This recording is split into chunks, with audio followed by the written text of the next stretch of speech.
Welcome back. You're watching WION World is One with me, Raisha Sehgal. And the top focus on WION right now is that the Crown Prince Mohammed bin Salman, who is on his second state visit to India. This visit follows the highly successful 29th visit of Prime Minister Narendra Modi. The visuals on your screen right now are the signing of minutes of the first meeting of India-Saudi Arabia Strategic Partnership Council. These are live visuals of Saudi Crown Prince Mohammed bin Salman and Indian Prime Minister Narendra Modi, and there they're signing the minutes of the first meeting of India-Saudi Arabia Strategic Partnership Council. Well, this is the Crown Prince's second state visit to India, and the Saudi Crown Prince specially stayed back in India for the state visit after attending the G20 summit. A short while ago, he also held bilateral talks with the Indian Prime Minister Narendra Modi, where there were a lot of things, issues on the table, like the MOU on long-term energy cooperation, cooperation on renewable energy, and also discussions on political, security, social and cultural ties. And as the handshake between the Crown Prince of Saudi Arabia, Mohammed bin Salman, and the Indian Prime Minister Narendra Modi.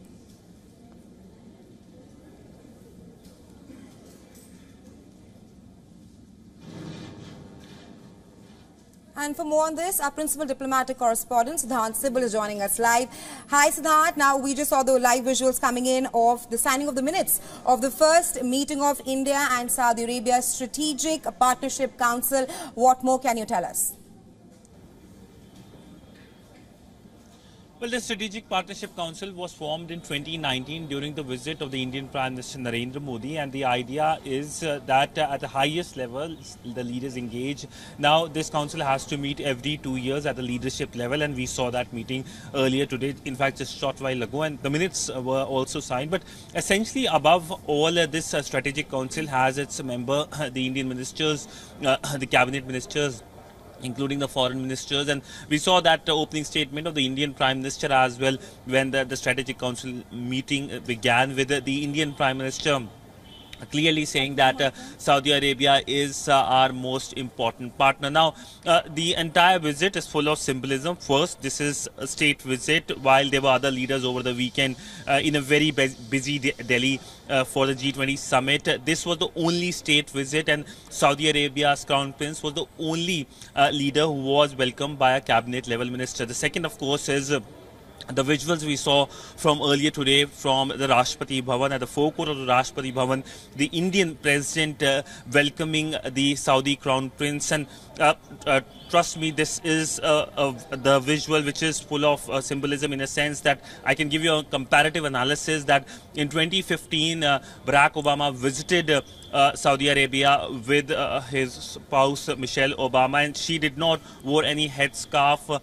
That was something that became a major story that year, and now we are looking at these visuals from Delhi. But above all, we know that the relationship between the two countries have gained significant momentum. The connectivity corridor that was announced over the weekend is seen as a significant project that counters China's BRI as well. But essentially, this relationship is based on several pillars. First, of course, is the energy partnership. Right. India imports a large quantity of its crude oil from Saudi Arabia.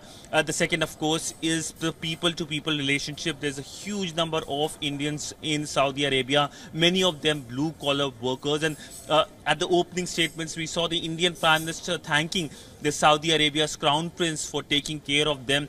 There's a kafala system as well, which basically means that the passport of Indians are kept under the custody of the work of their employers, and that was seen as a major concern as well, and that has been part of the conversation between India and Saudi Arabia. The third, of course, is the geopolitical conversation that has been underway, and the fact that Saudi Arabia earlier this year hosted a meeting on Ukraine and invited India shows that how Saudi Arabia sees an important player in the world that is rapidly changing.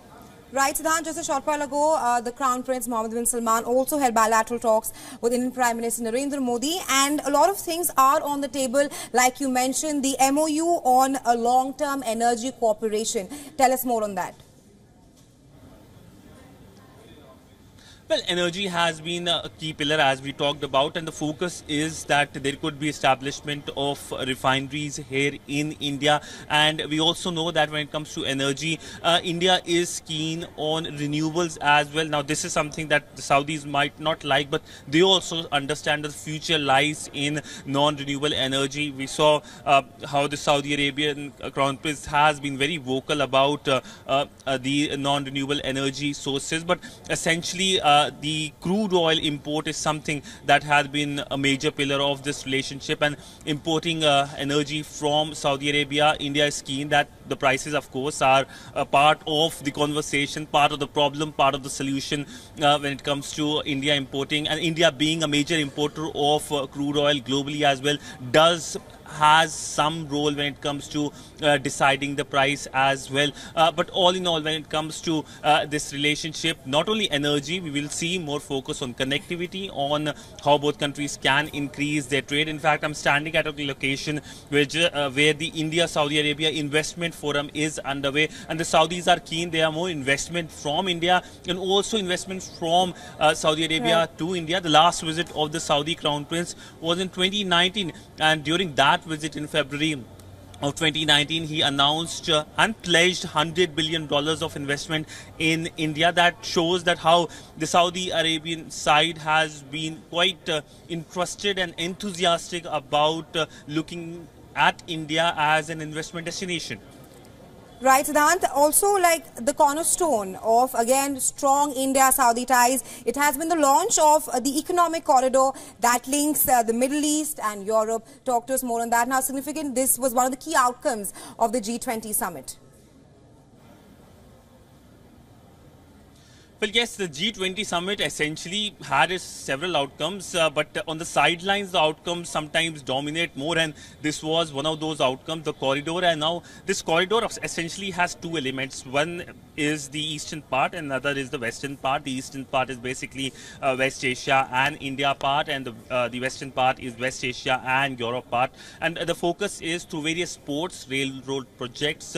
There is connectivity between, of course, a major consumer market, which is India, and major producer market in terms of crude oil, Saudi Arabia, and of course Europe as well. We saw at that high table sitting not only the Indian Prime Minister leading the meeting, but also the leaders of US, Saudi Arabia, Europe, France, Italy, Japan, UAE, a whole host of leaders. That shows a collective interest in these leadership and in these countries for a connectivity project at a time when connectivity has been the main buzzword of geopolitics. Essentially, the focus of this corridor will be to involve a lot of private companies as well.